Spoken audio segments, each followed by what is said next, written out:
The House of Representatives Quad Committee is recommending a further investigation on the alleged joint bank accounts of former President Rodrigo Duterte and Vice President Sara Duterte, following Antonio Trillanes IV's statement that these bank accounts contain funds from an alleged drug lord, Sammy Uy. Based on the Quad Committee's 51-page report obtained by the Inquirer, the mega panel recommends for the Anti-Money Laundering Council to further investigate the said bank accounts. The Quad Committee cites Trillanes' testimony about bank accounts shared by the Dutertes, into which millions of pesos were transferred regularly by Uy, one of Duterte's election campaign contributors. From 2011 to 2013 alone, Trillanes claimed that the Dutertes received more than 133 million pesos.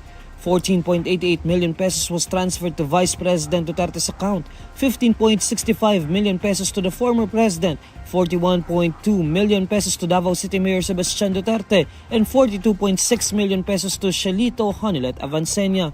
Some of the deposits were based on managers' checks that were traced to Uy, who was later identified by confessed hitman Arturo Las Cañas as a drug lord in his affidavit before the International Criminal Court. Trillanes, in one of the Quad Committee's hearings, said that the figures on the bank accounts of the Dutertes made him conclude that the former president's drug war is fake and is meant to protect his syndicate, which includes former presidential economic advisor Michael Yang, Charlie Tan, and Uy. The former president himself denied the accusations and even said he was willing to execute a bank waiver after being dared again by Trillanes. He later backtracked and said he would only do so if Trillanes hung himself. Testifying before the House panel, Duterte also said that he would take full legal and moral responsibility for his administration's bloody war on drugs. Former presidential spokesperson Harry Roque's bank accounts, assets, and transactions with persons associated with offshore gaming should be audited and, if needed, ordered frozen by the Anti-Money Laundering Council, according to the House of Representatives Quad Committee report. In a 51-page report, the Quad Committee summarizes the key findings and evidence gathered from its 4-month inquiry into criminal activities, particularly extrajudicial killings and illegal Philippine offshore gaming operators, which are tied with the administration of former President Rodrigo Duterte. Unlike in the case of Duterte, whom the Quad Committee recommended charged with crimes against humanity over his brutal war on drugs, the mega panel did not pin down Roque for a specific offense.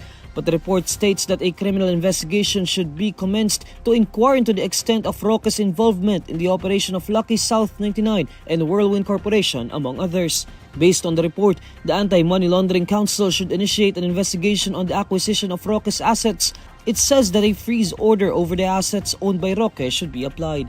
Lucky South 99 was the Pogo hub in Pampanga province that was raided by the Presidential Anti-Organized Crime Commission in June for alleged human trafficking, online scam operations, and torture of workers. Roque became a key figure in the Quad Committee inquiry after Philippine Amusement and Gaming Corporation Chair Al Tenco revealed that Roque arranged meetings between him and Whirlwind Corporation Incorporator Cassandra Ong to settle Lucky South 99's unpaid arrears in July 2023. However, the former palace official denied lawyering for a Pogo and maintained that he was only representing Ong. Roque's financial dealings also caught the panel's attention after it emerged during the inquiry that his declared assets surged from 125 pesos in 2016 to 125 million pesos by 2018 during the height of Pogo operations under the Duterte administration. The Quad Committee also urges the Philippine government to exhaust all efforts to bring Roque back to the country after he confirmed that he and his wife Myla had gone abroad following the panel's issuance of an arrest warrant against him in September.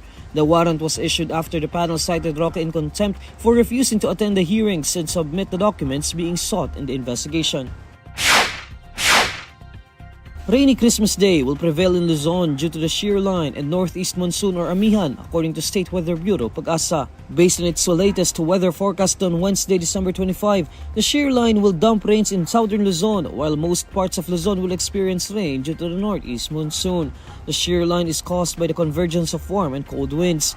Pag-asa notes that no low-pressure area or tropical cyclone is developing inside the Philippine area of responsibility and in parts of the Pacific Ocean. According to Pag-asa, scattered rains and thunderstorm will prevail in Metro Manila, Cagayan Valley, Cordillera, Central Luzon, Calabar Zone, Bicol Region, Marinduque, Romblon, Oriental Mindoro, Occidental Mindoro, and Eastern Visayas. While the rest of the country will experience slightly fair weather where partly cloudy to cloudy skies and isolated rain showers due to thunderstorms are possible. A gale warning warning due to the northeast monsoon is raised over the coastal waters of Batanes, Cagayan including Babuyan Islands, Isabela, and the northern and western coasts of Ilocos Norte.